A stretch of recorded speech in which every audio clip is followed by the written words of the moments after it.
Hello everyone, welcome to tasty dish by Sethu Palaniappan. இன்றைக்கி sweet potato வச்சு தான் 2 ரெசிபி பார்க்க போகிறோங்க. இந்த சீசனில் ஸ்வீட் பொட்டேட்டோ கிடைக்கும்போது இந்த மாதிரி ரெசிபிஸ் கண்டிப்பாக ட்ரை பண்ணி பாருங்கள். ரொம்ப சிம்பிள் அண்ட் ஈஸி ரெசிபி தான், ஹெல்த்தியானதுங்க ஸ்வீட் பொட்டேட்டோ, அதனால் கண்டிப்பாக ட்ரை பண்ணி பாருங்கள். ஃபர்ஸ்ட் ரெசிபியாக இன்றைக்கி ஸ்வீட் பொட்டேட்டோ வச்சு ஸ்வீட் பொட்டேட்டோ போலி தான் செய்ய போகிறேங்க. இந்த ரெசிபி செய்கிறதுக்கு 300 கிராம் ஸ்வீட் பொட்டேட்டோ எடுத்துருக்குறேங்க. இதை நல்லா வாஷ் பண்ணிவிட்டு எடுத்து வச்சுக்கோங்க. சக்கரவள்ளி கிழங்க குக்கரில் வேக வைக்கிறதுக்கு பதிலாக இட்லி பாத்திரத்தில் ஆவியில் வேக வச்சு எடுத்து வச்சுக்கோங்க. ஸ்வீட் பொட்டேட்டோ கட் பண்ணி எடுத்து வச்சுருக்குறேங்க. இதை 10 to 15 மினிட்ஸ் ஸ்டீம் பண்ணி எடுத்துக்கலாம். போலி செய்கிறதுக்கு மாவு பிணைஞ்சிக்கலாங்க. நான் இன்றைக்கி சப்பாத்தி மாவில் தான் போலி போட போகிறேன். இதுக்கு சப்பாத்தி மாவு சேர்த்துக்கிறேன். 1/4 டீஸ்பூன் உப்பு, 1/4 டீஸ்பூன் மஞ்சள் தூள், எண்ணெய் கொஞ்சம் விட்டுக்கிறேன். இது ஒரு தடவை கலந்து விட்டுக்கலாம். இப்போ தண்ணி விட்டு சப்பாத்தி மாவு பதத்துக்கு பிணைஞ்சு எடுத்துக்கலாங்க. நல்லா சாஃப்டான டோவாக பிணைஞ்சு எடுத்துக்கோங்க. எல்லாத்தையும் ஒன்று சேர்த்து நல்லா பிணைஞ்சு எடுத்துக்கிட்டாச்சுங்க. மாவை நல்லா இந்த மாதிரி சாஃப்டான மாவாக பிணைஞ்சு எடுத்து வச்சுக்கோங்க. மாவு ட்ரை ஆகாமல் இருக்கிறதுக்கு இதில் கொஞ்சமாக எண்ணெய் விட்டுக்கலாங்க. எண்ணெய் நல்லா தடவி விட்டுட்டாச்சுங்க. இப்போ மூடி போட்டு ஒரு பக்கம் வைங்க. சக்கரவள்ளி கிழங்கு ஸ்டீம் பண்ணி எடுத்து வச்சுருக்குறேங்க. இது கொஞ்சம் நேரம் ஆறட்டும். ஆறுனதுக்கப்புறம் ஸ்கின்னை பீல் பண்ணி எடுத்துக்கலாம். சக்கரவள்ளி கிழங்குல தோல் முதலே நீக்கிட்டு கூட வேக வைக்கலாங்க. பட் ஆனால் சக்கரவள்ளி கிழங்கு சீக்கிரம் கருத்து போயிடும். அதனால நான் வேக வச்சுட்டு அதுக்கப்புறமாட்டி தான் நான் ஸ்கின்னை ரிமூவ் பண்ணி எடுத்துக்க போகிறேங்க. கிழங்க கிரேட் பண்ணி எடுத்து வச்சுருக்குறேங்க. அது 1 கப் இருக்குது. கிழங்கு நீங்கள் மெஷர் பண்ணி எடுத்துக்கிட்டிங்கன்னா தான் வெல்லம் அளவு சேர்க்குறதுக்கு கரெக்டாக இருக்குங்க. இப்போ வெல்லம் கரைச்சி எடுத்துக்கலாங்க. நான் 3/4 கப் வெல்லம் சேர்த்துக்கிறேன். கொஞ்சமாக தண்ணி விட்டுக்கிறேங்க. 1 கப் சக்கரவள்ளி கிழங்குக்கு 3/4 கப்பு சேர்த்துக்கிட்டு இருக்கேங்க. வெல்லம் கரையட்டும். கரைஞ்சதுக்கப்புறம் வடிகட்டி எடுத்து வச்சுக்கலாம். போலி உள்ளே வைக்கிற பூர்ணம் ரெடி பண்ணிக்கலாங்க. இதுக்கு ஒரு கடாயில் 1 டேபிள் ஸ்பூன் நெய் விட்டுக்கிறேன். நெய் உருகுனதுக்கப்புறம் துருவி வச்சிருக்கிற சக்கரவள்ளி கிழங்கு இதோட சேர்த்துக்கிறேங்க. இதை நல்லா கலந்து விட்டுக்கலாம். இது நல்லா கலந்து விட்ட பிறகு இதில் கரைச்சி வச்சிருக்கிற வெல்லத்தை சேர்த்துக்கிறேங்க. இதை நல்லா கலந்து விட்டுக்கலாம். வெல்லம் சேர்த்ததுக்கப்புறம் கொஞ்சம் இலகுன மாதிரி இருக்குங்க. பட் ஆனால் மிக்ஸ் பண்ணிக்கிட்டே இருந்தீங்கன்னா கொஞ்சம் நேரத்தில் சரியாயிடும். நல்லா திக்காக வர அளவுக்கு பண்ணிக்கலாங்க.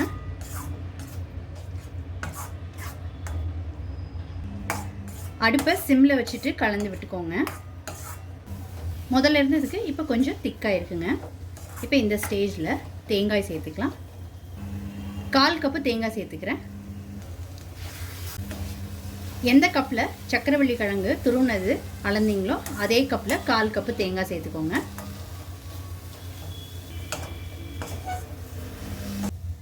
நல்லா ஒன்று சேர்ந்து வந்துருச்சுங்க. இந்த ஸ்டேஜில் ஏலக்காய் தூள் போட்டுட்டு நல்லா கலந்து விட்டுக்கலாம். இப்போ போலி உள்ளே வைக்கிற ஸ்டஃபிங் ரெடி ஆயிடுச்சுங்க. இது நல்லா ஆறட்டும். ஆறுனதுக்கப்புறம் விருப்பமான சைஸில் உருண்டைகளை உருட்டி எடுத்துக்கலாம். போலிக்கு உள்ளே வைக்கிற ஸ்டஃபிங் நல்லா ஆறுனதுக்கப்புறம் உருண்டைகளாக உருட்டி வச்சுருக்கிறேங்க. இப்போ போலி செய்ய ஸ்டார்ட் பண்ணிக்கலாம். மிக்ஸ் பண்ணி வச்சுருந்த மாவை இன்னொரு தடவை பிணைஞ்சு எடுத்துக்கலாங்க. நல்லா சாஃப்டாக இருக்குது மாவு.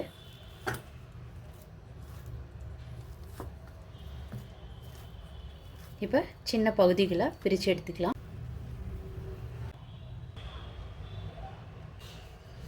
இப்போ திரட்டிக்கலாம்.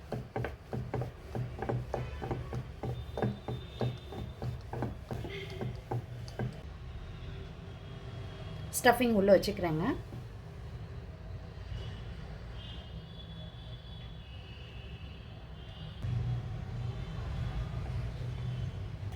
எக்ஸ்ட்ரா மாவை எடுத்துடுறேன்.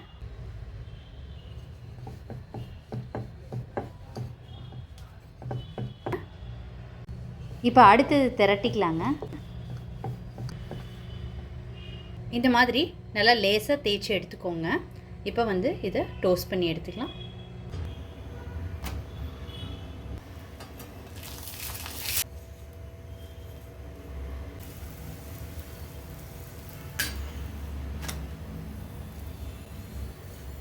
சப்பாத்தி மாவில் தான் போலி பண்ணியிருக்கிறோங்க. பாருங்கள் எப்படி நல்லா பஃப்னு வருதுன்னு.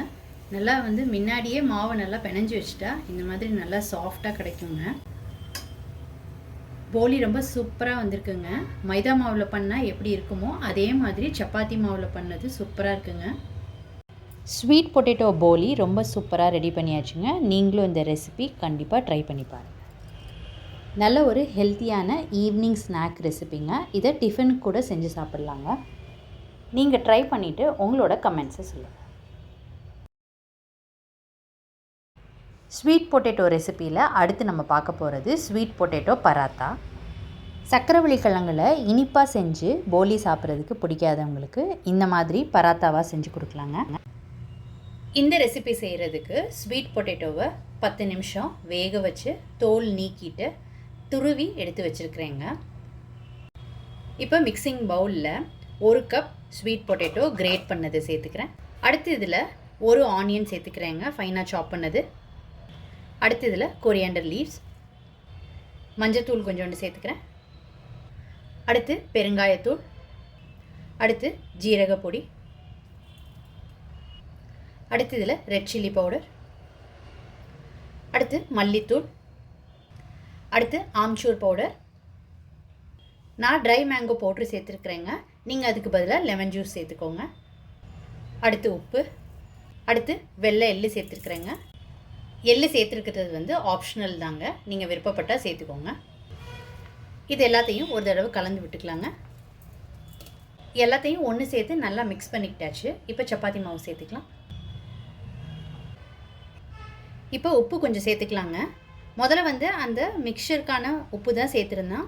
இப்போ மாவுக்கான உப்பு கொஞ்சம் சேர்த்துக்கலாம். இப்போ எல்லாத்தையும் ஒன்று சேர்த்து கலந்து விட்டுக்கலாம். ஒரு தடவை நல்லா மிக்ஸ் பண்ணிக்கோங்க. இப்போ தண்ணி சேர்த்து மிக்ஸ் பண்ணிக்கலாங்க. இப்போ தண்ணி சேர்த்துக்கிறேன். மாவை எல்லாம் ஒன்று சேர்த்து நல்லா மிக்ஸ் பண்ணிக்கிட்டாச்சுங்க. தண்ணி சேர்க்கும் போது பார்த்து நிதானமாக சேர்த்துக்கோங்க. ஏன்னா கிழங்குல உள்ள ஈரம் இருக்கிறதுனால தண்ணி ஜாஸ்தியாக விட்டுட்டிங்கன்னா மிக்ஸ் பண்ணுறது கஷ்டமாயிடும். அதனால் நிதானமாக தண்ணி சேர்த்து சப்பாத்தி மாவு பக்குவத்துக்கு பிணைஞ்சு எடுத்துக்கோங்க. இப்போ இதை சின்ன பகுதிகளாக உருட்டி எடுத்துகிட்டு சப்பாத்தியாக திரட்டிக்கலாங்க. இப்போ இதில் கொஞ்சமாக எண்ணெய் விட்டுக்கிறேங்க, மாவு ட்ரை ஆகாமல் இருக்கிறதுக்கு.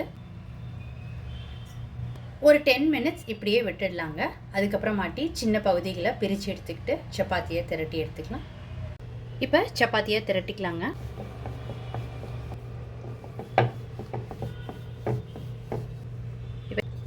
அடுத்து சப்பாத்தி திரட்டிக்கலாங்க. இப்போ சப்பாத்தி போட்டுக்கலாங்க.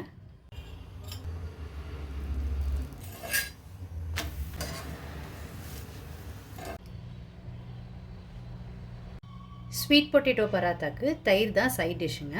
இந்த தயிரில் வந்து கொஞ்சமாக உப்பு போட்டுக்கிறேன். சில்லி பவுடர் வந்து லைட்டாக ஸ்ப்ரிங்கிள் பண்ணிக்கிறேன். சாட் மசாலா பவுடர் லைட்டாக ஸ்ப்ரிங்கிள் பண்ணிக்கிறேன். இப்போ சைட் டிஷ் வந்து ரெடிங்க. ஸ்வீட் பொட்டேட்டோ பராத்தா ரொம்ப சூப்பராக ரெடி ஆகிடுச்சுங்க. தயிர் கூட ரொம்ப சூப்பராக இருக்கும். இதில் ஃபைபர் கண்டென்ட் அதிகம் இருக்கிறதுனால ஸ்வீட் பொட்டேட்டோ அவசியம் எடுத்துக்கணுங்க. டயபெட்டிக் பீப்புள் வந்து ஸ்வீட் பொட்டேட்டோ அவசியம் எடுத்துக்கணுங்க, ரொம்ப நல்லது. நீங்கள் இந்த ரெசிபி கண்டிப்பாக ட்ரை பண்ணி பாருங்கள். இந்த சீசனில் ஸ்வீட் பொட்டேட்டோ கிடைக்கும் போது நீங்கள் செஞ்சு பார்த்துட்டு உங்களோட கமெண்ட்ஸை சொல்லுங்கள். உங்களுக்கு இந்த ரெசிபி பிடிச்சிருந்துச்சுன்னா லைக் அண்ட் ஷேர் பண்ணுங்கள். உங்கள் ஃபேமிலி அண்ட் ஃப்ரெண்ட்ஸ்க்கு. Tasty dish by Sethu Palaniappan சேனலை சப்ஸ்கிரைப் பண்ணுங்கள். நோட்டிஃபிகேஷன் பெல்லை கிளிக் பண்ணுங்கள் for more videos. Thanks for வாட்சிங்.